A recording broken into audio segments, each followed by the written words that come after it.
All right, here is my ultimate, and I mean ultimate gimbal hack and my Komodo and RS2 setup, which was inspired by the need to be able to shoot stock footage in New York City all day. So if you fly a gimbal, you're gonna wanna watch this whole video. Let's go.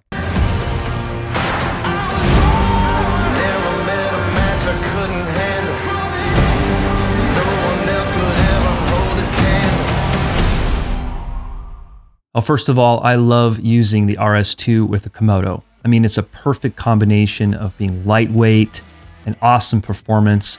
I mean, it's small enough to fit in my backpack, and versus previous models, it's so easy to set up.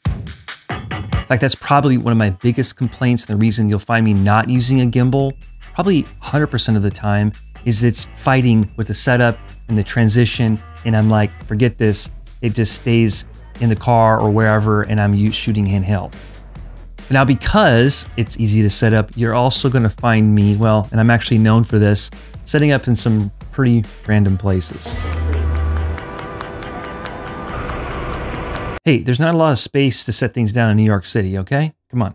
So how can you make this setup even better? Should we do the drum roll now? Drum rolls now?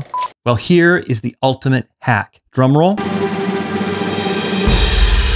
Using a resistance band. Yes, resistance band.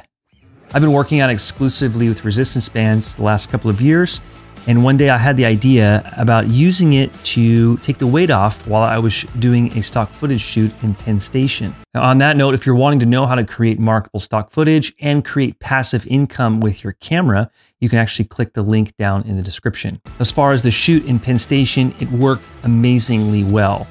It was able to reduce some of the weight and even absorb some of the up and down motion, as you can see in these shots.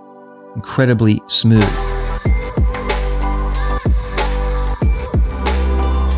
Although I did find out that having the band around my neck was not sustainable. My neck muscles were like...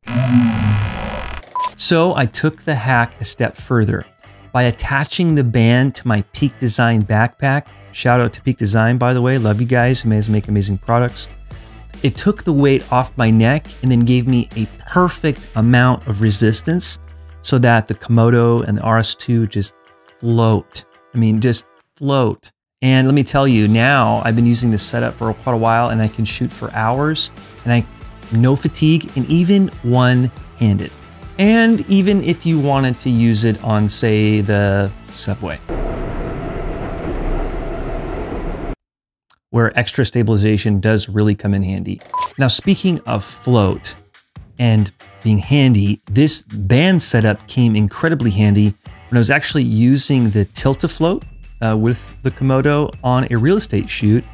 And because the shoot took much longer than we had anticipated, my V-mount batteries ran out, and that prevented me from continuing with the float setup. So I went back to my trusty resistance band, but this time I attached it to my Tilta float belt. Hey, I'm always trying to innovate here. Minimal filmmaker, trying to innovate. Don't be hating on innovate. Honestly, to my surprise, holding the gimbal horizontal and allowing the band's elasticity to capture some of the motion, the results were like almost identical to what I was getting with the Tilta float. And it took up much less space, which is what you're wanting to do when you're trying to shoot in tight spaces, especially in real estate video. I also love that, like the float, I'm able to go from high to low shots instantly, which, as you may know, is not possible on some of these other fancy stabilizer systems, at least not as easy. Now, there are so many options when it comes to resistance bands, so if you want to try this, I'm gonna put a link to the one that I use down in the description. So what do you think? Got any questions? Leave them in the comments below. I will reply to you. And know that this is my first of a series I'm putting together about my Komodo setups. I'm also gonna continue to put out content about how to create marketable stock footage so that you can actually make a good amount of income with your camera, passive income, which is like every entrepreneur's dream, and becoming a minimal filmmaker, how to do more with less. So if any or all those things sound good, you know what to do. And if you do, I will see you in the next video.